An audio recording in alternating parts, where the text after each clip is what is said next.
All right, welcome back to another episode of What's Good, Cheyenne. And we're going to talk about some fun stuff today, which is the future of AI. What's AI? the Borg, Star Trek. It's taken over. Dun, Skynet. dun, Skynet, yes. So, yeah, so I mean, I guess the biggest thing is, what is it that we're seeing? The big buzz right now is, Chat GPT and this idea that, you know, basically the future is that, it's going so fast that it's going to just replace everybody. Yeah, we won't have jobs to have anymore. It's going to do everyone's job. They're working on carless driving. I mean, driverless cars, and some of them they're Carless driving would be pretty amazing, though. yeah. We just kind of hover, like in Wally, there's just no cars. It's just Yeah, and they try to say that people won't be buying cars because they'll just call up for a car to come pick them up. I thought, no, we Americans anyway love our cars way too much. I don't see that happening anytime soon. Yeah, and the challenge is that, Uber and these kinds of things, like if you want to do it on the daily, it's way more expensive than just buying a car. So Yeah, I don't kind see of it. like paying rent versus buying a house. Pretty much. Yeah. Yeah. So what is it? What are some things that you're seeing that are kind of scary in the world of AI and like digitizing and digital space? Scary. It's some stuff I've heard about is like they are gonna replace some jobs. Lawyers might be replaced. A world without lawyers. Hmm. Now the question is does the AI know the probability of winning a case? Yeah, that could be something to unravel. Right. And then who's the judge? Exactly. And there's going to be a day. There's already a guy. I can't remember what state. He's trying to establish a church based on an AI computer, where the AI computer is going to be their god. So that could be interesting too. That is interesting. Actually, I'm gonna geek out here for a second. There's actually for those of you that are in your, 30s, 40s, and mid 50s, probably remember a TV show called He-Man back in the day. Oh yeah. So in the latest version on Netflix, there's a character called uh what is it? He's got the eyeball, Cyclops. Oh yeah. Yeah. And he in this new version of Masters of the Universe, he's like a cyborg, and he creates an actual like religion around science. And Huh. so it'll be interesting to see because people are totally into this stuff. And I think there was a show called The 100, I think. And there's some people into some weird stuff. I mean, people, when the world crashes down and then new stuff come up and people that are grew up in these new worlds, can easily be manipulated by some of this stuff. So Yeah. but L. Ron Hubbard said it best. If you want to make $1 million, start your own religion. Yeah. Yeah. That's exactly it. Of course, he made Scientology. He made it up, and He there's people. made it up. He made it up. But hey, I won't say what I think it is because we don't want to get controversial. But anyway, yeah. So, anyways, yeah. So basically, like, there's different categories of technology in the real estate space. So the biggest one is what they call prop tech, which is just basically technology around property. There's different companies that have kind of come up with different stuff like Open Door, Redfin, different companies like that, where they're trying slowly to try to figure out ways to smooth the process for buyers and the less barriers of entry. And this concept is, the product is the house. yeah, So the less human interaction we need between contract to close, the smoother the process will be. Well, yeah, the reality of it is that there's a lot of nuances and curveballs that can be thrown at the real estate process. yeah. And at the end of the day, like you definitely need someone to guide you through that. And I don't know that there's enough predictable analytics out there that a person could create an AI around replacing. Oh yeah. How many times have we had buyers saying, "Well, I want a house that has this, this, this, and this." So you put that in, you look for them, they don't like it. Then they find a house that's nothing like what they described, and they fall in love with it. Yep. And the challenge too is that you're only as good as the data that's been inputted in your MLS. Exactly. So if you've got bad data, I mean, you need someone to be like, hey, this is not actually in that area because the geotagging from the GIS, tax assessor's website was incorrect. And so now you're looking for a house that doesn't exist in the middle of nowhere because it was tagged incorrectly. Yeah. So there are things like that that could be super frustrating, super irritating. And the only way to know this is to actually have someone that's vetting that information, a Yeah. human to vet the information. Exactly. And with the other thing are repairs, doing inspections and stuff. You're going to need somebody who's going to be like somebody between the two parties that's going to try and get this all figured out, because I don't see AI doing that. Well, that, and I mean, the AI isn't going to be able to recommend like different, inspectors that you've used in the past. Yeah. And be able to tell you like, well, this is who I would recommend. Well, blah blah blah. It's 5 stars. Well, how do I know that those 5 stars are like real 5 stars or not? Yeah, they may have paid for them. So But it doesn't necessarily negate the fact that there is still like the ability to get a hold of big data, to try to help create a better. It's like everybody's trying to build a better mousetrap, and at the end of the day, that's what big data does is like the more you feed it, the more it eats, and then and in theory, the more accurate it becomes, right? So, I don't know. I mean, this is what's great about moving to places like Wyoming, where we're behind the times. The only thing that got us up to the times was because we got hit with COVID, and everybody had to learn how to use a computer again. exactly. And Like, use what's that? So I didn't realize that this was the Zoom calls. what a Zoom. What's a Zoom? That's a What? TV show back when I was a kid, right? Right. So, I mean, there are things that I am super excited about when it comes to real estate, which is, this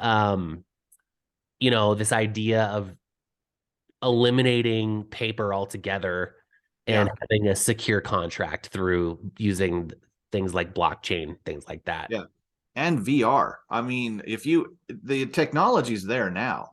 I have a 360 VR camera, but you got to have either, if you can put on your computer, you can scroll, or you can put on like what we have, an Oculus Quest, and access it. And then it's like you're standing right there in the room. Mm-hmm. And like one of my listings, we have the Matterport, but it's not. I don't know if you can put You can. Can you? And that's great because it's like you're in there. But most people aren't comfortable putting things over their eyes just yet. I mean, I like VR games; they're a blast. But a lot of people haven't been ready to do that, and a lot of people still say, "I've seen it online. I've seen your virtual tour, but I want to go and see it personally. I want to be physically in that house before I put an offer on it." Yeah. A lot of times they do that. So, and I've had a lot of people say, well, we like this house, but we're going to make a trip. We're going to fly down to Cheyenne and we want to see this house. And then they decide. So I think eventually that will change, I think. Yeah. And then the other thing they talk about with AI is our smart homes. They're saying that's getting to be a thing now where it's all, your whole house has been digitized inside with the controls and everything. And they're saying that's not such a novelty anymore. It's going to be more of a norm of that. Maybe everyone I've talked to said it's easy to, what people don't like about smart homes is it's easy for hackers to get into it. Well, and the other problem is that a lot of the equipment gets outdated quickly. Yeah. Yeah. I know that when we put a security system in our house probably 6-7 years ago, and now the equipment's getting outdated. The batteries are all starting to fail. You got to run all over the house and try to figure out what batteries go where, and it's super annoying. So until they get what they call like low power equipment, where it's all ran on low power, so you don't have to run around and put batteries in it, kind of like your smoke detectors and stuff that are all connected. Yeah, exactly. So hopefully, Vivint, if you're listening, we want to eliminate these batteries, or the battery technology gets better to where you just have to put it in one time, Exactly. It can recharge itself. That's kind of Exactly. like with our what our Ring camera we have. It's hooked up to the wires of the doorbell, so it recharges itself from the house. We haven't had to replace batteries for 2 years now. Nice. And Yeah. If Tesla can build a $25,000 EV car that's roadworthy, somebody can come up with, the infinite battery. or even how the rovers are doing on Mars. There's been up there, one's been up there for how many years now? It's still going. Right? I mean, Uh, shoot, a Green Lantern can get a battery that lasts forever. I know Yeah. we should be able to. Yeah. And as far as big data and transactions, we're there now. A lot of people are still surprised when I say you don't have to print this. I will email it to you. You just accept that it's a digital. You choose your signature and begin signing, and it sends it back. They're amazed by this. This technology has been in Wyoming for years. The days of chasing down signatures. I think my first transaction, I had to chase down signatures. Boy, you burn a lot of gas chasing down signatures all the time.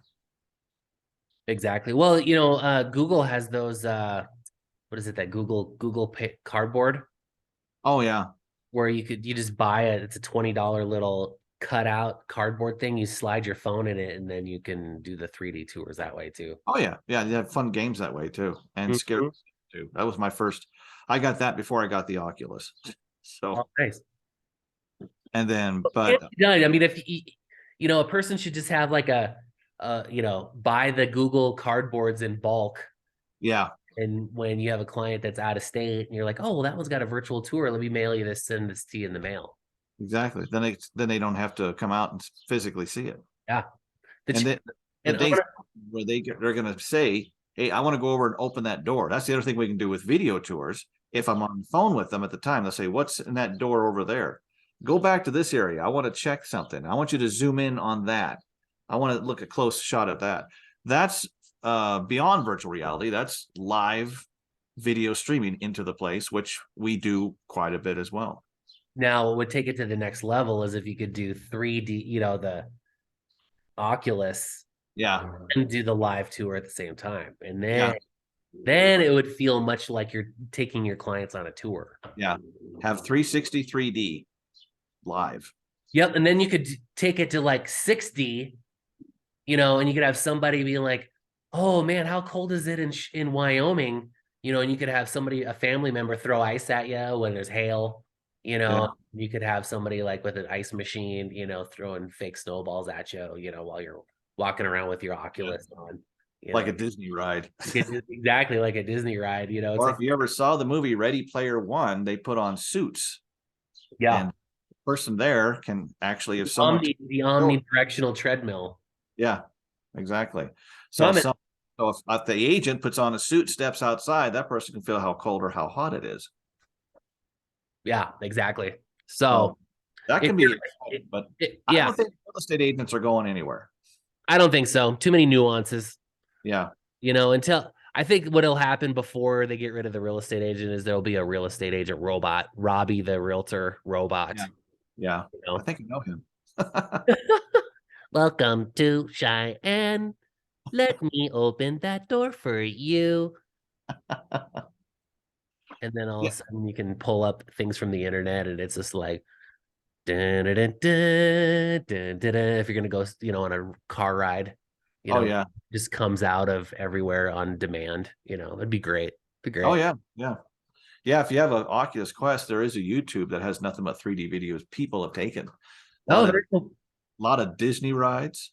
So, Yep. but I've seen some of the Matterport has a website or a YouTube channel too, where you can actually there's an option where you can travel all over the world. You just click the little button and then it beams all the data to your virtual goggles, and then you can like go visit like these crazy castles and stuff in Ireland and crazy places like that. yeah, I'm gonna check that out. I did take one tour. A father and son took you inside the Washington Monument, and I feel like I've been there. But doing the Disney ride, see, I've been to Disney a few times, so I watched them, and they're not as thrilling on video. Even if it's 360, they're not as thrilling. You don't feel the rush like on the Tower of Terror, the Hollywood Tower of Terror. Yeah, you see that you're going to drop and you're dropping everything, but you're like, Yeah. You don't feel. But sometimes you have to be in a really good mental state to let your mind just kind of wander into the full submersion of the experience. Yeah. You know, because we just got this like Star Wars game from my son's Oculus, and we were playing around with it, and like, dude, you get freaking motion sickness really quick. You do. You got to get used to it. So my bar fighting game's that way too. Oh, right on. You just go into a bar, start punching people. Yeah. 360 game. It's the only way you can get away with it. We're gonna punch someone over there, yeah. We're just gonna punch him. Exactly. But all right, well, that kind of wraps up this episode of What's Good, Cheyenne. It's like it sounds like the theme song changes every time. I don't even know. I need to actually write a song and like get the actual chords for it so that you get a jingle. You get a jingle. Get a little jingle. Hey, for those of you that are watching this and you have some talents in the music business, send us your jingles. Yeah. And we'll practice them and try them on lively recorded, and we'll see how they stack up, and then we'll vote for one, and then we'll pick it, and then that'll be the jingle for the What's Good, Cheyenne. I have one from Curt Lackey Holmes I made up, but I put it in, so it's a lot of fun. Nice.